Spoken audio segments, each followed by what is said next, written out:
congregation as a spiritual practice. Unitarian Universalists aren't known for spiritual practice.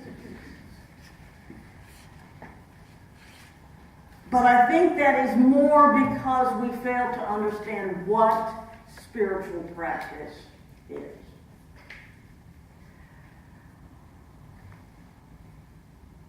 We don't necessarily come and gather at the altar rail or bow before an icon or sit in a circle and chant. But when we see the God, the divine, the spirit of life within each one of us, then everything that we do becomes spiritual practice. And it really is little more than a matter of intention. But intention is not a small thing. Some of you know this week I appeared on a conservative Christian radio talk show.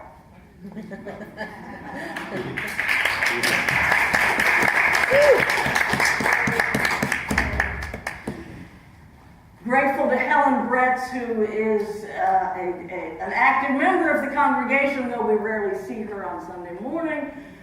She contacted me and said, "Hey, this guy is talking about you."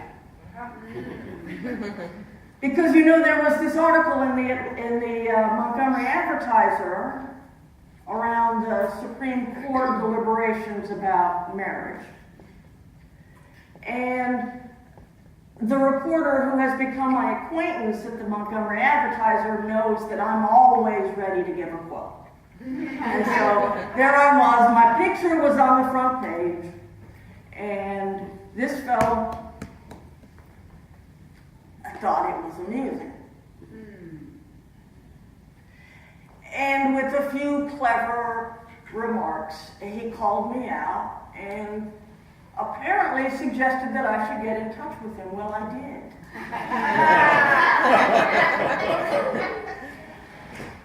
There was no email listed on his website, and the only phone number was the call-in for the live show. So I sent him a friend request on Facebook, and he immediately replied saying, "Oh, you've heard of me. We should have a conversation. I have an opening on Thursday morning, if you're interested." He gave me his phone number, I called him, and I accepted. When I got there, he told me he was a little surprised that I showed up. But I assured him, I have faced police lines and angry crowds. Your callers do not frighten me. Because really, it's true. It's true. The truth will set you free. Now, first it will piss you off. But it will set you free. And so I sat there with the headphones on and the microphone in front of me and took a barrage of calls from people who wanted to call me names, to vilify me and you and all that we stand for, because we believe in the holiness of humanity and the wholeness of the human being.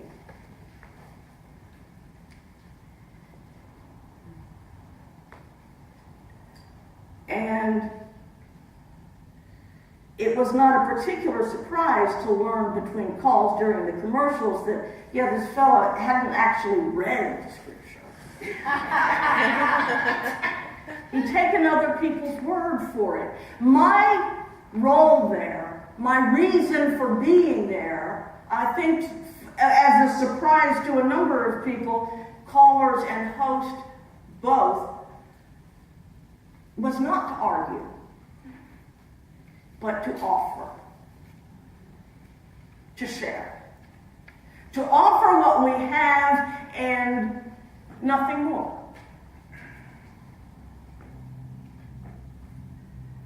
You see, I did not find myself to be in conflict or battle with them. They might have seen me as the enemy, but I could not reciprocate.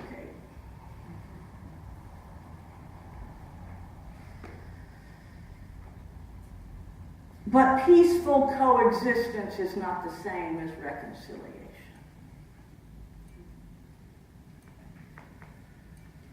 Every religion has at its core a guiding principle. They're not all the same. I mean, we tell ourselves sometimes, yes, we all say, love each other, right? I mean, we do share that in common. Every religious tradition has what we know as the golden rule as a primary value. But religious traditions are not the same. They are distinct, and for good reasons. And for Unitarian Universalists, covenant is all. It is as complicated as love. That is perfectly simple and yet seemingly impossible. Covenant. What Unitarian Universalists do or strive to do is come together, to be together, to journey together. We're still human beings, and we do have differences. And differences sometimes lead to conflict. Now, in the Orthodox Christian traditions, the way to resolve conflict is to teach the correct way. So this was the attitude that I was confronting on Thursday morning. There is one correct way. And in the Christian tradition, and I do not say the teachings of Jesus, that is a very different thing. But in the tradition that has become the Christian church, the idea is that you learn the correct way and adhere to it. Unitarian Universalists are a different breed. We come together and each of us brings our own truth, the reality as we have found it in our own lives, as authentically and intentionally and mindfully as we can, and share them. And sometimes they do conflict. And covenant depends upon reconciliation, which is a very different thing from conformity. In some respects, we might actually consider it to be the opposite of conformity. Reconciliation allows us to come back together from a broken relationship, to honor one another, to respect one another, and to continue in our difference without conforming. Each party grows, deepens, broadens our perspective, becomes more aware and capable of loving and living in community without conforming. That's covenant.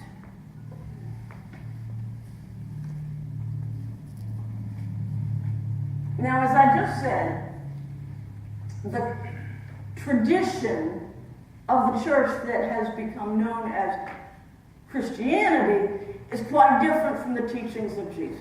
Jesus did, in fact, teach reconciliation rather than conformity. What we find over and over again in the Christian scriptures is the leaders, the authorities of the day come to him and challenge him with rules. And in compassion patience, and sometimes anger, he responds. Love is not without anger. Sometimes he calls them fools and hypocrites. But he tells them the truth. That the rules were made for man, as it is written, for humanity. The rules are there for the people, not the people for the rules. That the rules were developed to help guide us into love, not keep us so separated and oppressed and angry that we cannot love, as I found with these desperately earnest callers on Thursday morning. Jesus offers us lesson after lesson in accepting, loving, receiving, confronting, and chastising when necessary, but always loving and forgiving. And so, I was curious to come across this in the Gospel of Matthew. If your brother sins against you, go and tell him his fault between you and him alone.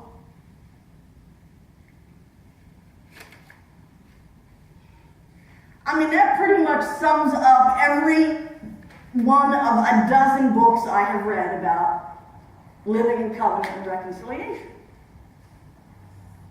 If somebody does you wrong, you don't go tell your mama, you don't go tell the boss, you don't go tell the preacher, you go and you sit down with them. And now sometimes it's important to get a third party, don't get me wrong. Because there is an enormous amount of reflection and discernment and self-inspection necessary before we go and confront the brother, the sister, the other person. And sometimes it's really useful to get some feedback, to help us understand what's going on, what are my motivations, what really got hurt here, why am I angry, what's broken, what's wrong. Do I want to have this conversation to prove the other person right? Do I want to have it to get the upper hand? Do I want to redress some grievance from what my father said to me as a teenager? Or is it really just what you did or said? And that takes some reflection. And it's helpful to have a person who will keep confidence. Or a circle of trust.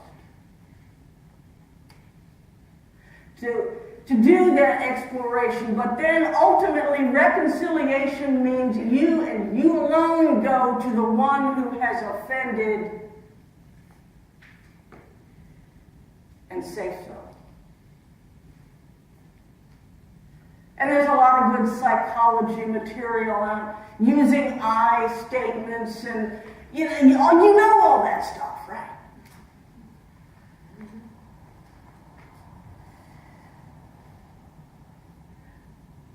But reconciliation comes down to ultimately taking the hurt, owning it, and expressing it to the other party. And Jesus goes on to say, if he listens to you, you have gained your brother. Of course, living in covenant acknowledges that he, in this case, may not listen. We have structures, systems, bylaws, procedures. We have a right relations team within our congregation. We have ways to work out and make sure that whatever harm is done can be healed. But at the core of everything that we do is covenant.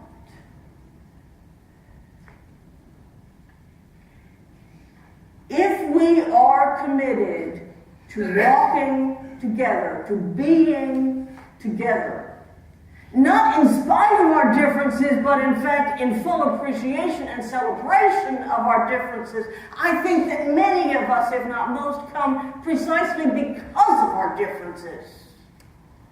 It is what makes us powerful and beautiful. Covenant means working through all the mess that comes with those differences, honoring them in each other, and putting up with the headaches of disagreement. Listening to someone who isn't quite reasonable right now, with the understanding that sometimes I'm not quite reasonable.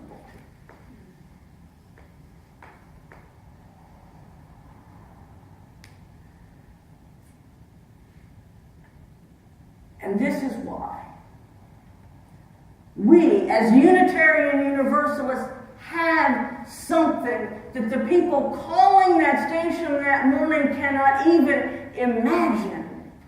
Because we hold that the right way is, in fact, that maybe there is not a right way.